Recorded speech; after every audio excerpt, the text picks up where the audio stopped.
Boom. And everyone always points out how I'm always late to the stream. That little red box in the corner right there says that we're early today. Never Right. let them know your next move. Happy Tuesday, everybody. Welcome to the Legion of Comics. Today is part one of the two-part event that happens every week known as New Comic Book Days with a Z. Depending on where you're located, books start rolling out on Tuesdays. Luckily for myself and anybody that's a digital reader, it kicks off on Tuesdays. So Ryan's here with me today. We're going to go looking at the books that dropped today that are available to start reading and picking up this week. We're not going to spoil anything because I haven't read a lot of them, and kind of talk about what we're looking forward to. I'm going to be running a little giveaway. I'll show off what I picked up and also what I'll be giving away, and we'll do all that right after this.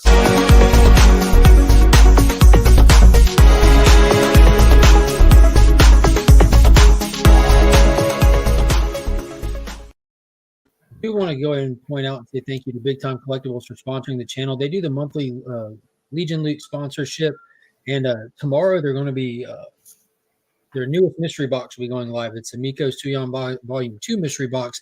They have tons of chases. There'll be 200 boxes. 100 boxes will be chases of different price values and everything. But if anybody knows, those Big Time Collectibles mystery boxes are exceptional.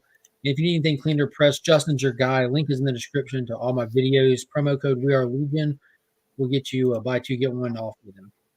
So, dude, I opened up some Big Time Collectible mail that showed up yesterday that I've been waiting on since they first announced it to get here, and it's here.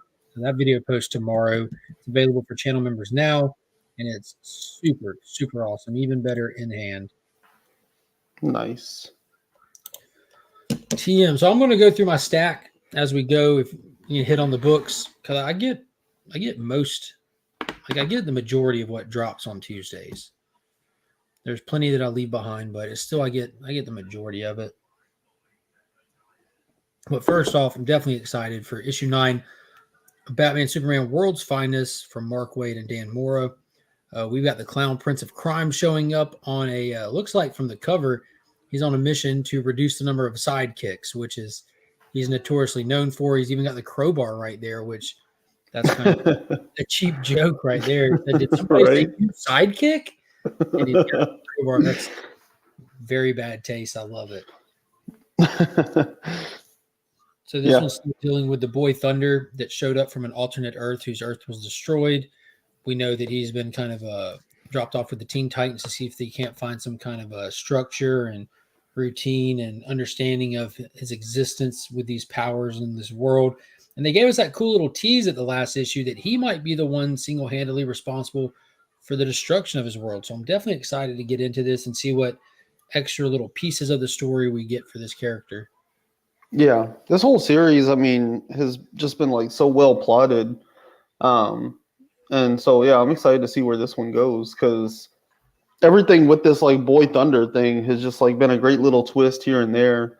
And so, yeah, I'm interested to see if he was responsible for the destruction of his planet, if it was intentional, if that all like messes with him so much that he turns to the wrong side, or if the Joker just like beats him to death with a crowbar, you know? Yeah, all of that is actually an option. Every bit of it. Yeah. I'm wondering how long the series is going to last for. I hope that it's getting great sales numbers because it's definitely one of the best monthly titles that hits shelves right now. Yes. But next up, I know it's one that you skipped and you dodged a bullet because this is Dark Crisis Young Justice, issue number 6 of 6. Finally, this trash is over. There's no reason for this to have Dark Crisis on the title. This Megan Fitzmartin person should find a new career because she did a terrible job at this. She should probably just, I don't know. I think she just needs more practice or understanding of the medium, to be honest with you. She seemed like she had with Mr. Mixelplex's son. Yeah, Mickey Mixpiddlix. There you go. But she seemed to have like a decent understanding of the characters at the beginning of it, but like upon further issues, you're like, maybe she just Wikipedia'd them, not like literally, you know, but she did like a quick search kind of thing on them. Like, what are the most important issues? Let me read those. Yeah, like who did they fight in the past? And I go from there, but it was a total bust. It's just heartbreaking. On the bright side, I feel like those surely those have to be the best episodes of the Dark Crisis deep dives y'all do, because that's the only ones I really watch. When we're upset. I love watching you and Paul talk about this Young Justice storyline. There's only been like 2 duds through this whole thing. Like that one issue of a Worlds Without a Justice League with Wonder Woman, which was just outside the realm of this event or even Wonder Woman. It was just the craziest Wonder Woman story I'd ever read. I'm like, this isn't a Wonder Woman story. I don't know what this is, but and then this Young Justice thing, same thing. Rough. It's weird, very very rough McGruff, Chicago. You. New issue of Flash from actually really solid writer Jeremy Adams, who he's been crushing this series. So that last issue was kind of a one shot. This one, I don't know if this is going to be kicking off the next story arc or if it's another just little placeholder things to get to a story arc. But we have a new mayor that's elected, and the first thing that he does is pardon the rogues and hire them on as like his own personal task force to clean up his city of this menace known as the Flash. So I don't know what the deal with this mayor is, who he is, what his motives are, but definitely a great concept because we get the rogues gallery here all together. And Flash is one of those characters that has a phenomenal rogues gallery, like severely underrated. If everyone doesn't know these people, like they know Batman or Spider-Man's rogues, like he's got some good ones. The Flash does. The Flash seems to be one of those titles where like great writers sleep, you know? Because like Williamson, that's what he was doing before he became this big architect. He was like writing this incredible Flash series that nobody was reading for some reason. Now you got Adams over there. Mm-hmm. Yeah, he's got chops. Jeremy Adams does, but if you look at his resume, he's been in the industry and writing in different forms of like TV shows, movies, comics. Like he's got the chops. And he's got the passion for it as well, for the characters, for the medium itself. So it really just shows. Like it shows in his body of work. When you love what you're doing, you can't hide that. It just spills onto the pages. Yeah. Now I know we got one that you did read already. We got Black Adam. This is the halfway point, issue number 6 of 12, and this was solicited as being a knockdown, drag out battle. We know that Batman has been secretly funding a rebel outfit inside Kahndaq, and that Black Adam found out about it. And he went and confronted him in the last issue, and apparently Batman's not backing down, and neither is Adam. So they promised to give us the halfway point, knockdown, drag out battle. So I'm excited to see if they live up to the hype and if either one of them survive it. Really, anyone else I wouldn't be worried about it for Black Adam, but it's Batman. So yeah, it's this was like definitely, you know, this whole series has been like steeped in lore and stuff, so it tends to be a pretty like meaty read, whereas this issue like moves pretty quick because it is like an all-out fight, but there's like a really nice twist to the whole thing that makes the plot thicken quite a bit. So it's a good read. I've been excited for every issue of this, but this one was probably the most hesitant. I was like, it's probably just going to be like a big fight and that's it. And it definitely gave me more meat on the bone than I expected. Well, one that I'm super nervous about is the next one, which is the next installment in the Batman One Bad Days project. It's the Mr. Freeze one shot. These things have just turned out to be a slightly expensive waste of money, if you ask me. This one's written by Jerry Duggan. Matteo Scalera is doing the art. Dave Stewart's on the colors. Of course, Dave Stewart's going to do a great job. Like when a color stands out and their name is like known, like his work is always standing out from the project he does. But these are supposed to be billed as like definitive stories that are going to be these characters will be remembered for, kind of thing. They have failed to do that with the exception of one of them. So that being the case, I'm like, I don't want to spend $8 on a Mr. Freeze story really any day of the week. But here I am doing it. Yeah. I skipped. Well, I read the Two-Face one, and I agree with you on that one. I didn't read the Penguin one. I've heard mixed reviews on that. I might check this one out. I like Mr. Freeze, and it's a little bit more recognizable names, I guess is the best way to put it. So I might check that one out. I don't know. It's a smaller week too, so it gives me more space to read stuff like that. That's more ancillary for me. Yeah, and it takes some time to read these. They are I think 64 pages. I don't think it's 40. It might be 64, but yeah, I hope They're it's good. definitely oversized. If they don't hit that high bar, it doesn't mean they're not good. The Two-Face one wasn't bad. It was just pointless. It was unnecessary. When they're being solicited as one thing, you expect them to do that, And when they came out of the gate so strong, you're like, okay, maybe they're going to do that. And so 1 out of 3 is not good odds. Maybe we can even the odds of this one. I gotta let the dog out. Yeah. I mean, my biggest issue with the Two-Face one is literally the fact that it just felt like cutting room floor material. Like, we left all of this out in the editing phase of Detective Comics, and so we're just going to compile it into a story for this. And it was like, this is supposed to be a definitive story, and you're just giving me leftovers. Yeah. So the series is turning out to be one bad day, one comic book day. Yeah. And again, they're Pretty not much. necessarily bad. They're just like, dude, this is filler issue. When you're billing prestige and you're giving me just standard, like, it doesn't really hit like that. No. But they can do that. Mr. Freeze is a character that's he's more intriguing than some villains to me. He's not overused. He's a tormented character just by design. And, there's just so much you could do with it. Like that, every day for Victor Freeze is a bad day. Right. Every day. So like that has some promise to it. Next up, and I did read this one already, Holy Potatoes. Every issue is just fantastic. Tom Taylor hit a couple of those like emotional notes in this one as well. But Deceased War the Undead Gods, they keep continuing to push the limit with this. They've added such a cool element in that last issue to what really the anti-life virus is. It's not.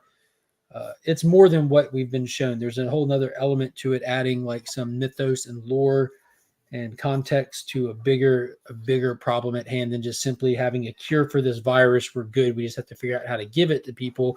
There's actually a new threat level attached to it that I thought was a good play. So this doesn't feel repetitive or just like, okay, rinse and repeat, try to survive, watch people die kind of thing. So that was a fun read. Not always a huge fan of the art in it. It's kind of erratic, but it does its job. And I did get that B cover, the acetate. I do have to still pick up my 1 in 25 for it. I'm going to have to score one of those offline or something to get that Matina cover. But we'll be giving this one away by the end of the stream. So if you don't think you can stay the whole time, go ahead and just put in hashtag DC, just the 2 letters DC. And you can always come back and check the video at a later time and see if you want it. But that's what we'll run the hashtag at before we go. And you still haven't got fully caught up on the Deceased saga, have you? I'm way behind on it. Haven't even started. Good news. It'll stop getting away from you at the end of this series. This is supposed to be the final one. And it won't, no more distance between y'all at that point. Right. And next up, here's one. This was my pick of the week my blind pick of the week going in is Stargirl, The Lost Children, number 1 of 6 by the master story crafter, Mr. Jeff Johns. He's just He needs a more rhymey title. I'll work on that. See what I can do. But yeah, I read that one. That was available on the DC Universe app with the Ultra Tier membership. Same day release, which Ryan pointed out, it's actually not listed as Ultra, but it was in there. So it looked like somebody messed up. Same day's release, and he shared it, and I jumped on it. And I went ahead and read it early this morning, and it did not disappoint. It's like remember what was it, a couple of years ago whenever like they were afraid like all the missiles were coming to Hawaii or whatever. It was like, oh yeah, this guy just like hit the wrong button. Yeah. I had that same level of panic. I was like, oh my god, like guys, it's here. I don't know why it's on here, but like it's here. Like Flo said he read it last night. That early Flo has extra early access. I think he works nights, and I think all the stuff releases at some time in the AMs. He must be on New York time or something. Yeah, he's on the Apple time, to be specific. Let's see. Yeah, I enjoyed it though. It was a good read for sure. Yeah, they did some really great setup. We know that Jeff Johns is crafting this JSA return through that one shot that came out last week, and then it branches off into the Stargirl miniseries and the Justice Society of America miniseries that's coming real quick. And in that one shot he put out last week, he kind of ties in his previous bodies of work, these bigger events and series that he worked on, from Doomsday Clock to Batman Flashpoint Beyond, the actual Flashpoint story, as well as they even reference to let you know that it wasn't a waste last summer's Stargirl Spring Break 80-page special. So it's kind of like he's like cherry picked some of the more memorable stuff that he's worked on, and he's weaving it and not letting that stuff kind of go to waste with how much restructuring and how much direction shifting has happened in the company. He's grabbing it and making sure it stays tight, and he's pushing that story forward. So you can literally like reach back and grab a couple very noteworthy bodies of work he did and put it together to have like a Jeff Johns DC saga that he's crafted, which is actually really cool, because when it comes down to it, when all this wraps up on that Infinite app, when you hit the storylines tab, you can find this stuff all together. Like it marries perfectly. Yeah. So we got the Red Arrow obviously on the cover of this one. That's this new character that we first saw on the page of the Dark Crisis. For a split second, we finally get to see her and out operating with Courtney. We get introduced to the concept of the threat in this, not the actual threat. They're holding it back. And the mystery, which is great, because if you watch the Stargirl show, which Jeff Johns is heavily involved with, you know that like they're big on mystery when it comes to Courtney, when it comes to her and her team. They're not just out swinging fists. They're always trying to solve something, which is really cool. Yeah. It's the I mean, it's kind of that classic formula, you know. I saw it reading JSA. Like, there's a mystery afoot, and we have to solve it, and then everything kind of comes out of that instead of just like your heroes going to like fight somebody head on. You know, Yeah, it's a lot more fun. yeah. I like the fact that we don't know. Like the fact that it isn't like he gives us these answers. We get this perspective from the villains, and then we have to go watch the heroes catch up to us as the reader. I like being outside of the know. Yeah, Like I want to experience this mystery. I want to wonder. I want to get on here, get in conversations with other people that are reading it and speculate on these stories, you know, and what do you think it is? What did you catch in the pages that I might have missed? What kind of context did you pull from it? yeah, yeah. It's always great whenever like the characters get something revealed to them first. Like, you're Yeah. following the mystery, and they like open a box, and you see their reaction to what's in the box, and you're like, "But what's in the box?" Yeah. Show me now. And then I did pick up one more book. So, as anybody who follows me knows, that I heavily collect Action Comics #1s. I obviously don't have the first print, but I have every other reprint they've done -1. And they've done, I think, like 11 or 12 over the years. And the most recent one came out a month or two back, and it was just the facsimile from this year. And as you see, I've got the Detective Comics facsimile up there that I showed off last couple weeks when it came in. The Action Comics slabbed one. So I have it raw, but all of them are eventually getting encased. So I saw the opportunity just to pick one up straight from my LCS, support my local comic shop, and save myself the wait time. So, dude, I do not care that like this is the most modern reprint. Like, these are for my personal happiness, and it's great. That one's a 9.9, which probably was like one of my happiest moments on camera in the existence of my time on YouTube. But yeah, very happy to get that. It's going to not go up there right now because I like the stuff that's up there. I might just take that Superman one down and just put Tech in the middle. I don't know. I'll figure it out. I'm gonna have a lot of fun with it. Nice. Yeah, some good stuff. So yeah, I'm gonna be honest with you guys. I don't have much charisma today. I've got a massive headache. Have So, you ever? huh? Sometimes I got spunk. I don't know about charisma, just hyper. Sometimes I'm hyper. But all I can think about right now is putting my face in a pillow and closing my eyes. There's a cat walking. Kyle, that cat's out front again. Kill it. Kill Oh, it with that's fire. perfect. I would kill it with fire. What was that in? I just watched something like you should kill it with fire. I don't know. I said it the other night about that the. was you from Sunday. That's what I'm thinking about. Yeah. You kill it with fire. Yeah. Yeah, I don't know if it's probably just allergy related. I get headaches, man. That happens. I took a bunch of medicine before I came on here hoping it would dissipate. But everyone throw in the chat hashtag DC because we're still going to give away this deceased number 4 Kale New acetate cover, which these things are super dope, man. I like how all of them have the symbols on them. And you open it up, just that wild full page spread there. Let me pull up this comment grabber.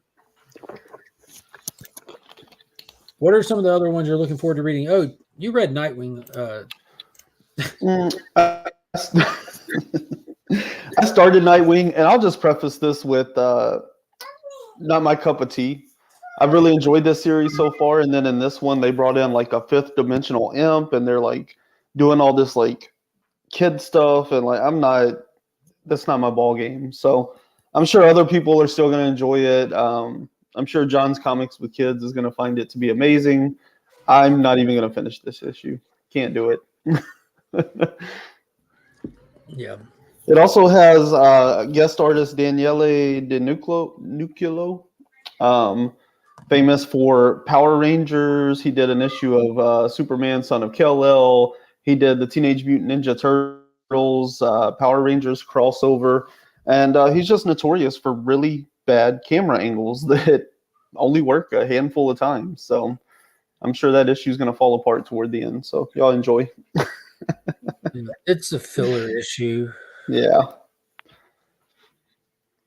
I mean, the last one like kind of took filler-ish, I guess, but not really, you know. But it kind of ended like in a filler way. And so yeah, this issue just like picked it up, and I'm sure at the end of it, it's going to like set up whatever the next issue is, and that one's going to take off running with the new arc. So I'll jump back in there.